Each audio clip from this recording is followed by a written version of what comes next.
Presiden memancing kita untuk mengemukakan tesa, lalu dilawan dengan antitesa, lalu diambil tesanya apa keseluruhannya. Jadi tadi diskusi betul dengan Presiden dan terasa suasana akademik dan keilmuan tadi muncul. Karena Presiden betul-betul menguasai, kita pun juga punya bahan-bahan untuk didiskusikan dan akhirnya diputuskan bersama tadi seperti setelah diumumkan. Presiden memberi informasi tentang situasi nasional dan geopolitik yang sedang kita hadapi dan harus kita seriusi. Yang kedua, sejauh menyangkut hasil kerja komisi ini, tadi kami betul-betul berdiskusi secara hidup. Presiden memancing kita untuk mengemukakan tesa, lalu dilawan dengan antitesa, lalu diambil tesanya apa keseluruhannya. Jadi tadi diskusi betul dengan Presiden dan terasa suasana akademik dan keilmuan tadi muncul. Karena Presiden betul-betul menguasai, kita pun juga punya bahan-bahan untuk didiskusikan dan akhirnya diputuskan bersama tadi seperti setelah diumumkan. Berjalan bagus dan kita sama mengusulkan karena 10 buku ini, 7 buku tebal yang verbatim, kemudian ada 3 buku kecil-kecil, itu supaya nanti terbuka kepada publik karena ini untuk pembangunan jangka panjang Polri ke depan. Sehingga nanti akan dikeluarkan impres atau kepres gitu yang menyatakan ini diterima dan minta Polri untuk melaksanakan secara bertahap. Kemudian masyarakat juga bisa membaca di perpustakaan atau di websitenya Setnek dan sebagainya. Saya kira itu tambahan dari saya. Tadi ada susunan Kompolnas, Pak Jimli aja yang jelaskan nih. Ada yang, jadi Kompolnas nanti akan menjadi lembaga independen yang mengawasi, lembaga pengawas eksternal polisi. Sehingga Kompolnas tidak seperti sekarang, menjadi semacam jubir, tapi menjadi betul-betul yang mengawasi dan eksekutorial. Keputusannya dalam level tertentu. Jumlahnya 9 orang, terdiri dari berbagai unsur. Ada mantan pejabat tinggi Polri, ada advokat, ada tokoh masyarakat, akademisi, ahli lingkungan, dan sebagainya. Pokoknya ada 9 yang itu sudah rinci di dalam keputusan ini. Saya kira itu Pak dari saya, cukup ya? Terima kasih. Terakhir, Pak Listio Sigit, untuk diketahui hari ini adalah hari ulang tahun Pak Kapolri. Dan juga Profesor Otto Hasibuan.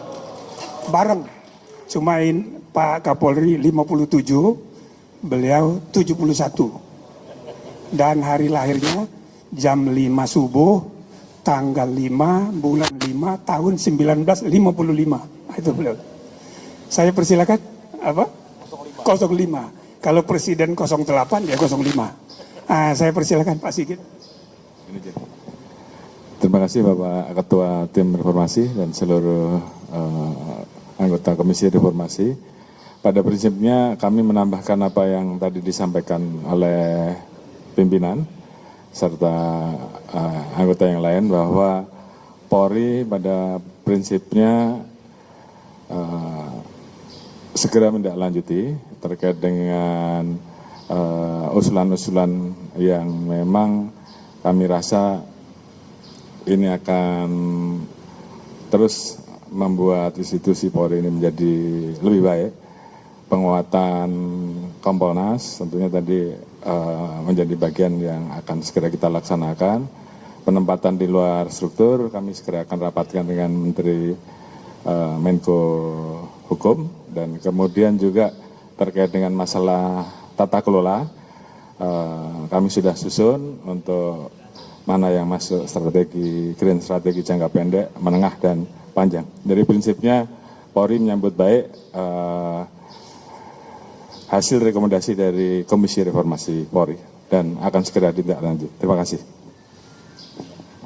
Terima kasih. Terakhir kesimpulan. Tambah satu lagi. Jadi Bapak Presiden tadi juga memberi arahan bahwa yang perlu kita reformasi bukan cuma polisi.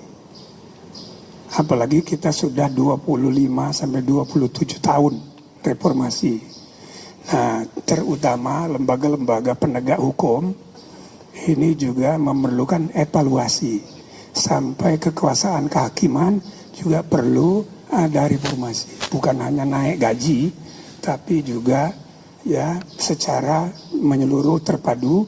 Tapi kita mulai dengan polisi dulu.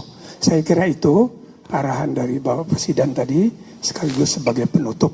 Terima kasih banyak. Assalamualaikum warahmatullahi wabarakatuh. Ya nggak usah tanya ya. Udah kebak. Ya maghrib.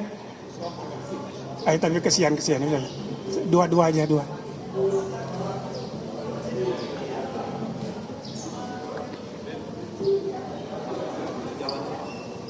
Sekarang sudah tahap pembahasan di DPR tapi ditunda dan nanti Pak Menteri Hukum akan segera memasukkan hal-hal baru. Banyak sekali.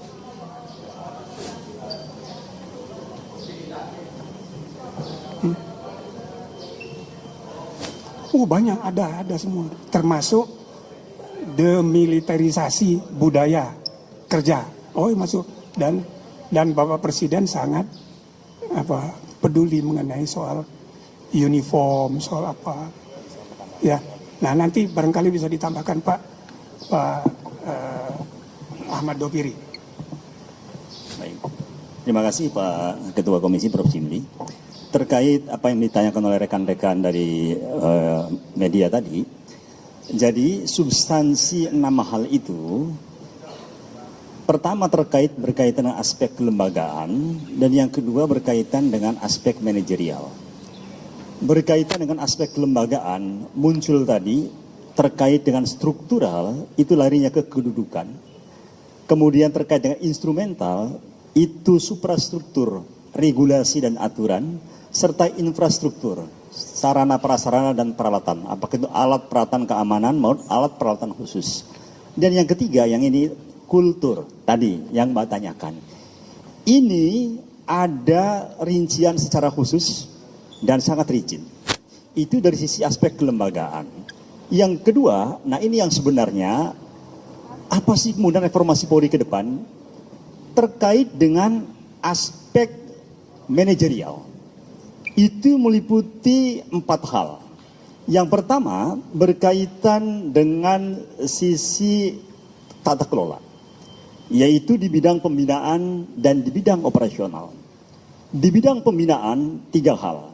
Tata kelola terkait dengan pengelolaan sumber daya manusia, yang sekarang diributkan bagaimana rekrutmen menjadi polisi, ada bayar segala macam, itu rigid. Mulai rekrutmen, mulai pendidikan sampai dengan mutasi dan promosi jabatan. Ini yang kemarin-kemarin kita aspirasi itu banyak masukan itu. Yang kedua, tata kelola di bidang anggaran. Berikutnya tata kelola di bidang logistik. Nah, yang berikutnya adalah berkaitan dengan di bidang operasional. Nah, ini menyangkut terkait dengan 3 tupoksi Polri. Harkamtibmas, kemudian penegakan hukum dan pelayanan. Jadi rekan-rekan ketahui dari 3 hal itu 2 yang menjadi sorotan, yaitu penegakan hukum dan aspek pelayanan. Itu juga rigid. Bagaimana kemudian pelayanan kepolisian itu nanti tidak lagi ada antrian, tidak ada lagi ada pungutan. Jadi jabarannya secara lengkap di situ. Berikutnya juga terkait dengan sistem kepemimpinan. Itu larinya tadi berkaitan dengan bagaimana proses pengangkatan Kapolri. Yang tadi Prof. Jimli sudah menjelaskan, ya ada perdebatan di situ, tetapi kembali sepenuhnya Presiden menyampaikan tadi bahwa tetap harus melalui persetujuan DPR. Dan berikutnya yaitu terkait dengan aspek pengawasan. Ini 2 hal rekan-rekan. Internal itu ada Inspektorat Pengawasan Umum, ada Divisi Profesi dan Pengamanan, dan juga ada dari sisi Inspektorat, kemudian Propam, dan Wasidik. Itu bagian penegakan hukum. Itu pun jabarannya secara rinci. Nah, yang terpenting tadi pengawas eksternal, yaitu Kompolnas. Nah, ini ada perubahan yang mendasar. Dari sisi kedudukan, dari sisi keanggotaan, kemudian juga dari sisi kewenangan. Jadi keanggotaan dijelaskan tadi, tidak ada lagi ex officio, semua dipilih 9 orang itu dari masyarakat. Kemudian terkait dengan kewenangan dan tugasnya yang kalau sekarang kemarin hanya merumuskan, memberikan pertimbangan kebijakan dan strategi berkaitan dengan operasional kepolisian dan administrasi kepolisian, ke depan itu dia juga punya kewenangan eksekutorial. Artinya bisa dia kewenangannya itu direkomendasikan dan harus mengikat, harus dilaksanakan. Tadi sudah Prof jelaskan. Itu barangkali, dan yang terakhir yaitu transformasi digital. Semua tadi, baik tata kelola, bidang pembinaan operasional, maupun sistem kepemimpinan dan pengawasan tadi, itu kemudian ditopang dengan transformasi digital. Yang ujungnya nanti ada satu data Polri dan ada Polri Super App. Jadi masyarakat masuk melapor terkait apapun, apakah bidang pelayanan, di bidang penegakan hukum, ada di Polri Super App. Itu kira-kira garis besarnya. Jadi ada aspek kelembagaan dan ada aspek manajerial. Jadi aspek kelembagaan dari tubuh organisasinya, manajerial bagaimana organisasi itu dikelola. Jadi lengkap sekali terkait dengan rekomendasi ini. Saya kira itu tambahannya. Nanti bukunya aja. Oke. Ya cukup ya. Terima kasih.